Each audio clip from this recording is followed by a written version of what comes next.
तेजसे ज्ञानमूलं गुरोर्मूर्तिर्भुजामूलं गुरोः पदं मन्त्रमूलं गुरोर्वाक्यं मोक्षमूलं गुरोः कृपा लोकाभिरामं रणरङ्गधीरं राजीवनेत्रं रघुवंशनाथं कारुण्यरूपं करुणाकरन्तं श्रीरामचन्द्रं शरणं प्रपद्ये कर्पूरगौरं करुणावतारं संसारसारं भुजगेन्द्रहारं सदा वसन्तं हृदयारविन्दे भवं भवानी सहितं नमामि ओंकारं बिन्दुसंयुक्तं नित्यं ध्यायन्ति योगिनः कामदं मोक्षदं चैव ओंकाराय नमो नमः दिवि भूमौ तथाकाशे बहिरन्तरिक्षे विभुः यो विभात्यो भासात्मा तस्मै सर्वात्मने नमः। ओम श्री परमात्मने नमः। ओम परब्रह्मणे नमः। ओम आत्मने नमः। दिव्यात्मन साधना शिविर में उपस्थित हुए समस्त साधक साधिका वृंद,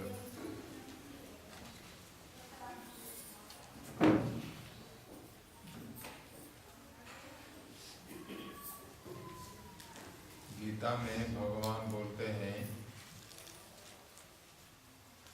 दैवी संपद विमुक्षाय निबंधाय आसुरी मता।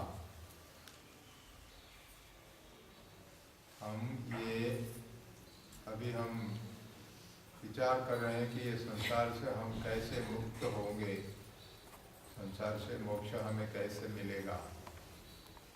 गुरुदेव ने तो ये हमें बताया है कि हम कैसे संसार से पार हो जाएंगे। तो ये और संसार से बंधन से हम मुक्त हो जाना चाहिए।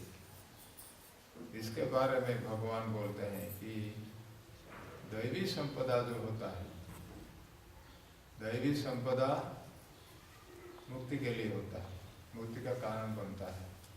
और जो आसुरी संपदा होता है वो हमें संसार के बंधन में डालता है। दैवी संपद विमुक्षाय निबंधाय आसुरी मता।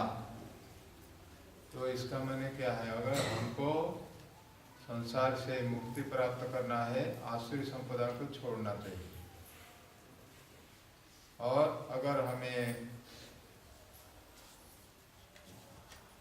भगवान के पास जाना है, भगवत साक्षात्कार करना है, तो हमको जो दैवी संपदा है, भगवान तो देव होते हैं, देव से दैवी होता है, दैवी संपदा। तो दैवी संपदा होता है, उसी का हमको आचरण करना चाहिए, इसको हमको याद रखना चाहिए। गीता में भगवान 16 में ये बोलते हैं, 16 अध्याय में ये। अगर तो साधना के लिए हमको ये सोचना चाहिए, हमको ख्याल रखना है कि हमारा जीवन दैवी संपदा से संपन्न हो, तभी हम साधना में आगे बढ़ सकते हैं। साधना करके जीवन में हम उत्तरोत्तर उन्नति कर सकते हैं। अगर दैवी संपदा नहीं है, हमारा कुछ नहीं बनेगा, हम कुछ नहीं कर सकते। इसलिए गुरुदेव बोलते हैं कि without ethical perfection there is no spiritual progress. Without spiritual progress there is no emancipation. स्वामी शिवानंद महाराज ये बोलते हैं, अगर हमारी नैतिक शुद्धि नहीं है, आचरण की शुद्धि नहीं है, तब कोई भी आध्यात्मिक प्रगति संभव नहीं है, कुछ नहीं होगा। हम आध्यात्मिक साधना जितने भी करें, जप करें, ध्यान करें, ये सब करें, लेकिन हमारा आचरण ठीक नहीं है और अपने मन माइंड नहीं करेंगे, हमको जो इच्छा लगता है वही करेंगे। इंद्रियों हमको जिस तरफ लेते हैं हम उसी तरफ हम चलेंगे और मन जैसा बोलेगा वैसा हम करेंगे। ऐसा करने से कुछ नहीं होगा। तो नैतिक शुद्धि हमको चाहिए, आचरण की शुद्धि, नैतिक सिद्धि, एथिकल परफेक्शन, ये हमको कितना आवश्यक है इससे जाना चाहिए। तो ये अगर है बाकी सब साधना ठीक है। इसका अर्थ नहीं है कि दूसरे साधना कुछ नहीं करना चाहिए, दूसरी साधना करनी है, लेकिन उससे पहले ये अति आवश्यक है। और अगर हमारा आध्यात्मिक मार्ग में अगर नहीं आगे बढ़ सकते हैं तो फिर हमारा मोक्ष कैसे होगा? Without spiritual progression there is no emancipation, ऐसे गुरुदेव ने बताया है।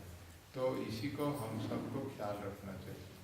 और वही भगवान वो बोलते हैं कि दैवी संपदा अगर है तब हम ये मोक्ष प्राप्त कर सकते हैं। तो दैवी संपद क्या है? और आसुरी संपद जो होता है निबंध है, बंधन में, संसार के बंधन में अच्छी तरह निबिड़ से वहाँ उसमें फंसना, ये इसको निबंध बोलते हैं। निबंध है आसुरी मता, आसुरी संपदा जो होता है ये। और इसीलिए आसुरी संपदा क्या है हमको पहले जान के उससे दूर हमको रहना चाहिए। हर एक व्यक्ति, जो कोई भी व्यक्ति हो, हर एक साधक के लिए आसुरी संपदा जो होता है क्या? दंभो दर्पो अभिमानश्च क्रोध पारुष्यमेव च अज्ञानं चाभिजातस्य पार्थ संपदम आसुरीम, ऐसे बोल के भगवान बोलते। आसुरी संपदा क्या है हमको थोड़ा अच्छी तरह जान लेना चाहिए। दंभो, दर्प, अभिमान, क्रोध, अज्ञान, आसुरी संपदा बहुत सारे हैं। उसमें से कुछ कुछ ये चुन के भगवान ने बताया यही मुख्य है। दंभ क्या होता है? दंभ ये होता है हमारा आचरण एक है, हमारी भावना एक है, हम अंदर से एक आदमी है, बाहर को दूसरे दिखाना, इसी को ये है दंभ, इसको बोलते हैं दंभ। हम जो नहीं है हम वैसे दिखाएंगे। हम घर में कुछ भी कर सकते हैं, अपने घर में छुपा के सब कुछ हम करेंगे, बाहर दिखाएंगे हम बहुत अच्छे, कितने बड़े आदमी हैं, बहुत। इसी को दंभ बोलते हैं। इसका माने आचरण एक है, दूसरों को दूसरा दिखाना एक है। मन में एक हम सोचते हैं, काम ऐसे करते हैं, लेकिन दिखाने के लिए, दिखाव के लिए दूसरा है, इसी को दंभ बोलते हैं। इसको जो स्प्लिट पर्सनालिटी बोलते हैं, अंदर एक है बाहर एक है, बाहर को दूसरा दिखाना, अंदर खोटा है बाहर अच्छा है, ऐसे बोलना, यही दंभ है। दंभ हो ये आसुरी प्रवृत्ति है, क्योंकि दूसरों को हम छिपा के अपने को ढक के रखते हैं। हमारा जो असली स्वरूप है वास्तव में दूसरों को दिखाई नहीं देते हैं। असली हमारा जो स्वभाव है, दंभ यही है। दर्प, दर्प जो होता है बहुत गर्व, जो अपने को बहुत बड़ा मानता है और गर्व करके सब कुछ ये बोलना है, ये तो दर्प है। और व्यवहार बहुत कर्कश जिसका होता है व्यवहार, तो दूसरों के लिए दूसरों का कोई ख्याल नहीं करता है, दूसरों का है कि बहुत करके नहीं बड़ा, इसको इसी के हिसाब से सब इसको जो बोलते हैं एरोगेंस जो बोलते हैं, अंग्रेजी में इसको एरोगेंस बोलते हैं। तो दर्प यही होता है, दर्प इज एरोगेंस। एरोगेंस का माने क्या है? बहुत कठिन स्वभाव, और या तो बहुत बड़ा बोल के इसको मानना, बोलना, गर्व करना, ये सब दर्प में आएगा। और अभिमान, अभिमान है मैं अहंकारी जो है, मैं बड़ा अभिमान, अपने को बहुत बड़ा एक मानना, ये हर तरह से अभिमान होता है। अभिमान तो साधारण जिसका पैसा कुछ वगैरह पैसा है, धन संपत्ति कुछ है, उसको एक अभिमान है, पैसों का अभिमान उसका है। और जिसका कोई पाठ अच्छी तरह पढ़ा है, वो उधर डिग्री वगैरह बहुत है, डिग्री वगैरह से वो उसके शिक्षा का अभिमान उसको होता है।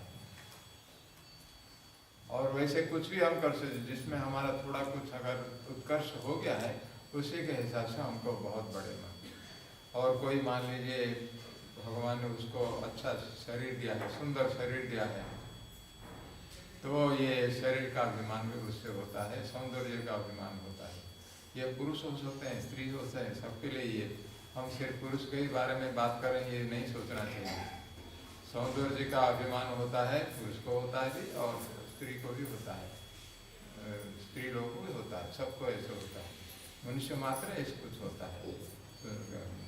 इतना ही नहीं, और कोई मान लीजिए कोई बहुत दान करता है, पैसा देता है, वो देता है, वो दान का भी अभिमान होता है।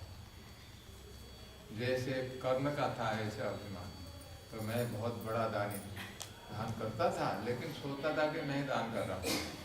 तो ये करके जो दान का जो अभिमान, वो भी एक अभिमान है।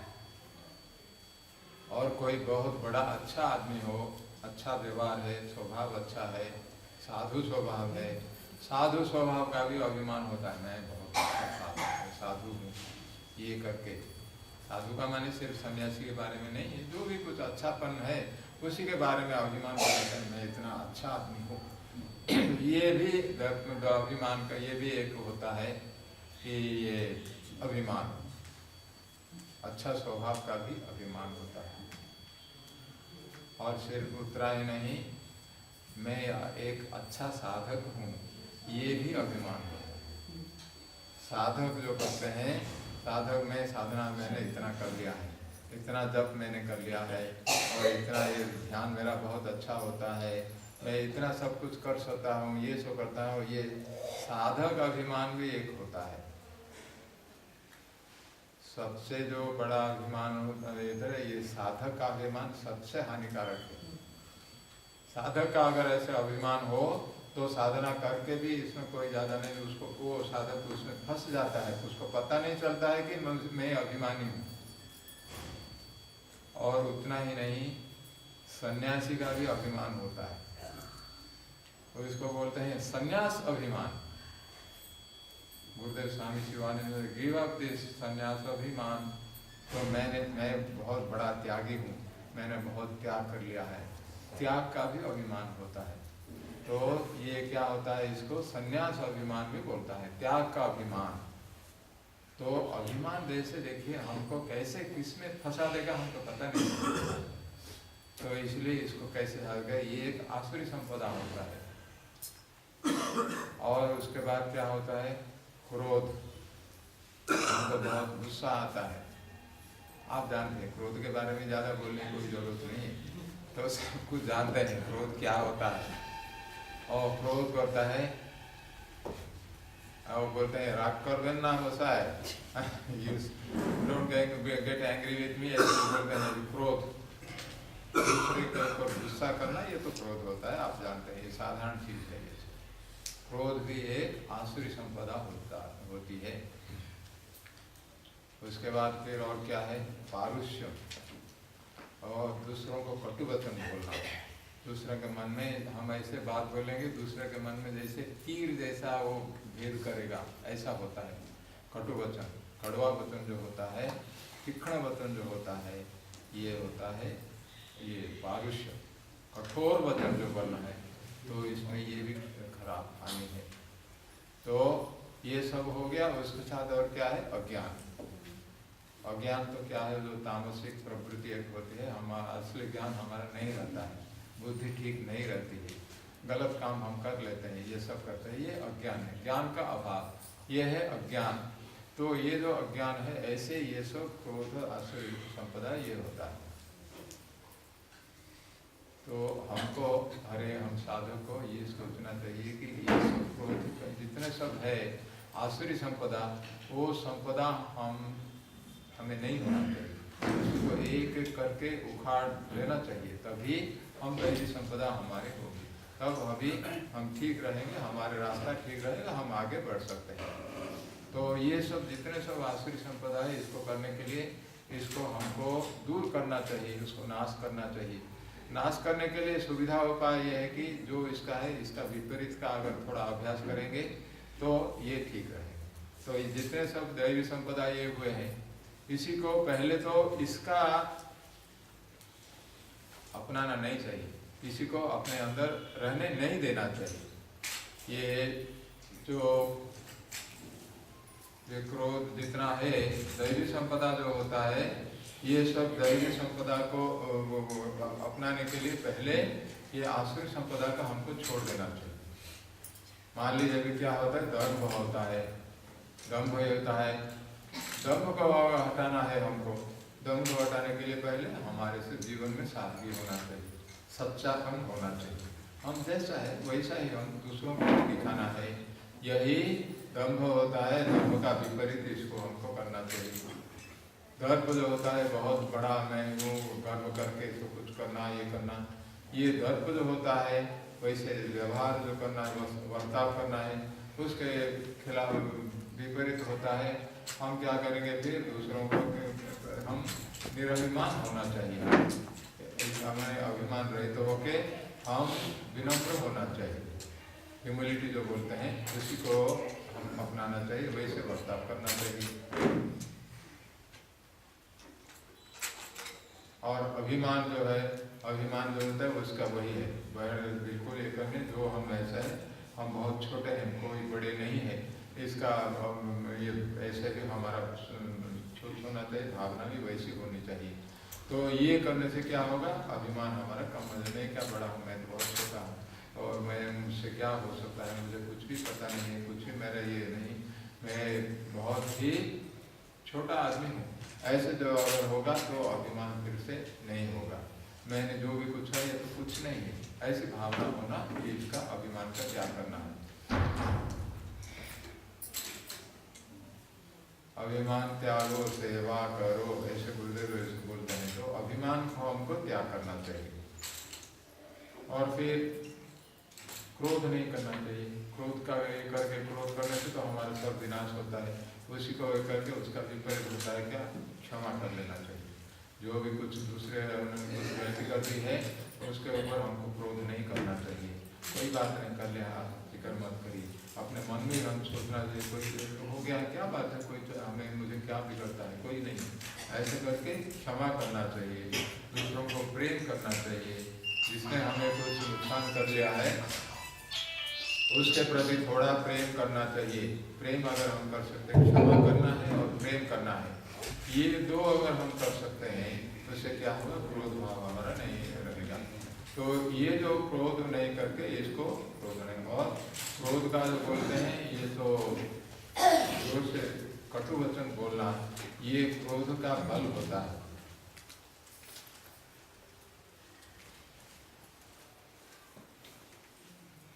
तो क्रोध को संयम करके रखना, दूसरों को ये क्षमा करना, दूसरों के प्रति प्रेम करना, और साथ साथ ये कटु वचन कभी नहीं बोलना चाहिए। अपने वाणी को संयम करके रखना है, क्योंकि अगर इसी को हम बंद कर देंगे तो फिर क्रोध और नहीं आएगा। विश्वामित्र जी थे, विश्वामित्र जी जब तपस्या कर रहे थे उस समय क्या हुआ कि उनके मन में, तो विश्वामित्र हम जानते हैं वो तो बड़े क्रोधी थे, और पहले तो उनका कैसे ये पतन हो गया था, मैंने कहा आई उसे, उनका पतन हो गया था। वो जब हो गया तो पतन होने के बाद उन्हें क्या, नहीं अभी मैं फिर से ये साधना करूँगा, मैं तपस्या करूँगा, ऐसे करके तपस्या करने के लिए चले गए। तो उसके बाद क्या हुआ, देवता लोग, इंद्र, उन्होंने देखा कि क्या है कि उसके मन में तो ये चिंता हो गई, अभी विश्वामित्र ये कर रहे हैं, तपस्या कर रहे हैं, इंद्र बन के मुझे यहाँ से निकालने के लिए उनका ये शायद ये लक्ष्य है, इसको थोड़ा भंग करना चाहिए। और देवता का तो यही होता है, हम लोगों को तपस्या करने या साधना करने के लिए नहीं देते हैं। तो देवता लोग इतना कुछ करेंगे, करके हमारी साधना में विघ्न करेंगे, शायद उससे उनको कोई लाभ हो या नहीं लाभ हो, हमारे साधना में उनको अच्छा नहीं लगता है। तो ऐसे, तो इंद्र देवता को ऐसे मन में आया कि विश्वामित्र भी कर रहे हैं, उनको क्या कुछ करना चाहिए। तो ये अप्सरा रंभा को बुलाया उन्होंने, अप्सरा को बुला के बोले, रंभा देखो वहाँ जाके विश्वामित्र अभी तपस्या कर रहे हैं, तुम जाके उनको थोड़ा ये उसमें जैसे भी तपस्या करने नहीं देना है, उसको विघ्न कर लो। तो रंभा बोलती है, ये देव आप बोलते हैं लेकिन मुझे बहुत डर लगता है। तो विश्वामित्र बड़े क्रोधी हैं, और उसको पता चल गया कि मैं उधर आ गया बोल के, आ गई बोल के, मुझे तो तब ये वो श्राप दे देंगे। हाँ मैं सब कुछ मेरा सर्वनाश हो जाएगा, मैं आप मुझे शरण में बचाइए, मुझे वहाँ जाने नहीं देना चाहिए। इंद्र ने तो अपना निश्चय कर लिया था, मैं जैसे भी वहाँ ऐसे करना है, उनको जैसे भी जाना है। तो इंद्र देवता फिर बोलते हैं तो तुम फिक्र मत करो, तुम जाओ, तो तुम्हारे साथ हम भी जाएंगे। और ये काम देवता जो है वो भी वहाँ रहेंगे, कामदेव वो भी वो तुम्हारे पास ही रहेंगे उसके पास। और मैं भी वहाँ जाऊँगा, वहाँ जाके मैं भी एक कोयला बन के वहाँ रहूँगा। कोकिल जो बोलते हैं ना, कक्कू जो कोयला, कोयल बोल के मैं भी उधर रहूँगा, तुम ये करके अपना काम करो, तुम जाके करो, तुम जैसे भी उसको ये विश्वामित्र का तपस्या करने हम नहीं देना चाहिए, तपस्या भंग करना है। तो ये ब्रह्मा क्या मजबूरी, तो इंद्र देवता वो तो ये स्वर्ग का राजा है, उसको अगर हम नहीं पालन करेंगे मुझे तो स्वर्ग से निकाल देगा वो। तो ऐसे करके वो गए तो जाके वहाँ के बहुत सुंदर ढंग से ये करके अपना ये वेशभूषा अच्छी तरह करके वहाँ गए जहाँ विश्वामित्र तपस्या कर रहे थे। तो उस समय इंद्र एक कोयल बन के पेड़ के ऊपर बैठ के और इस तरह बैठ के अपना ये कर रहे थे। और फिर कामदेव वहाँ भी वहाँ उसके पास ही थे वो। तो इंद्र देवता ने वहाँ कोयल बहुत सुंदर गाना हुआ वहाँ से गाए, कोयल का जैसे होता है मधुर स्वर से कंठ से कुछ बोला कोयल। तो उसको बोल के विश्वामित्र को अच्छा लगा, अच्छा भाई ये इतना सुंदर है, वसंत ऋतु ऐसे बहुत बढ़िया है, और इसमें तो बहुत सुंदर ढंग से अभी लगता है कि ये कोयल का इतना सुंदर आवाज़ आ रही है, इतनी सुंदर, तो ये बहुत अच्छी बात है। वहाँ जाके जब कोयल, उनका मन में ऐसे आ गया है, अरे भाई अभी तो क्या कोयल क्यों कर रहा है, जरूर इसमें कुछ गड़बड़ है। उनको पता चला, एक बार वो फंस गए थे, वो दूसरे बार गए, ये सब देवता गुणों का ही काम होगा, नहीं तो ये लोग कुछ नहीं होगा। तो करके फिर क्या करना है, तो कुछ उसको देखे, उसके बाद फिर ब्रह्मा को उन्होंने देख लिया, अरे भाई यहाँ देखिए ऐसे कोयल यहाँ ये कुछ आवाज़ करते हैं, गाना गाता है, और ये भी रंभा भी इधर है, ये सब कुछ है। तो उनको सब पता चल गया इंद्र का क्या प्लॉट है। तो करके इंद्र को फिर ये ब्रह्मा को उधर देख के, तुम यहाँ क्यों आए हो, मेरे तपस्या में विघ्न करने के लिए तुम आई हो, और बिना कुछ नहीं मैं कुछ नहीं करने वाली हूँ, ऐसे कुछ करके भी फिर भी विश्वामित्र ने इनको क्रोध आ गया, तुरंत क्रोध आ गया, क्रोध आके उनको श्राप दे दिया, तुम मेरे तपस्या में विघ्न करने के लिए तुम आई हो इधर, इसलिए तुमको मैं अभी श्राप देता हूँ, तुम यही यहाँ 10,000 वर्ष तक पत्थर होके तुम यहाँ रहो, ऐसे बोल दिया। और तुरंत वो पत्थर हो गई क्रोध के कारण। और उसके बाद ये जब हुआ, वो विश्वामित्र जी का क्रोध देख के कोयल गया इंद्र, और वहां नहीं रहे, इंद्र चले गए और फिर वही से ही ये काम पे भी वो चले गए, वो छुपे हुए रहते सब चले गए, बेचारी वो रंभा वो पत्थर बन के 10,000 वर्ष तक। और फिर उसके साथ बोल दिए, तुमको पत्थर बनना पड़ेगा, लेकिन कोई बड़े महात्मा आएंगे, उसके समय तुम्हारे उससे तुम छुटकारा तुम प्राप्त करोगी, ऐसे बोल दिया। लेकिन ये बोल दिया, ऐसे करके क्रोध में श्राप दे दिया। उसके बाद विश्वामित्र जी का होश आया, अरे भाई देखो मैंने ये कितना मुझे क्रोध आ गया, ये क्रोध से मैंने अभी तक ये जो मैंने अभी श्राप दे दिया, मेरे जितने सारे तपस्या मैंने की सब इसमें चला गया। क्रोध के कारण कितना हमारा विनाश होता है, इसे सोच के उसके बाद उन्होंने ये किया कि फिर से तपस्या करने के लिए गए, अभी मैं तपस्या करूँगा क्या। उसके बाद वो बोलते हैं कि देखिए अगर मैं बोलता हूँ तभी किसको श्राप देना पड़ता है, और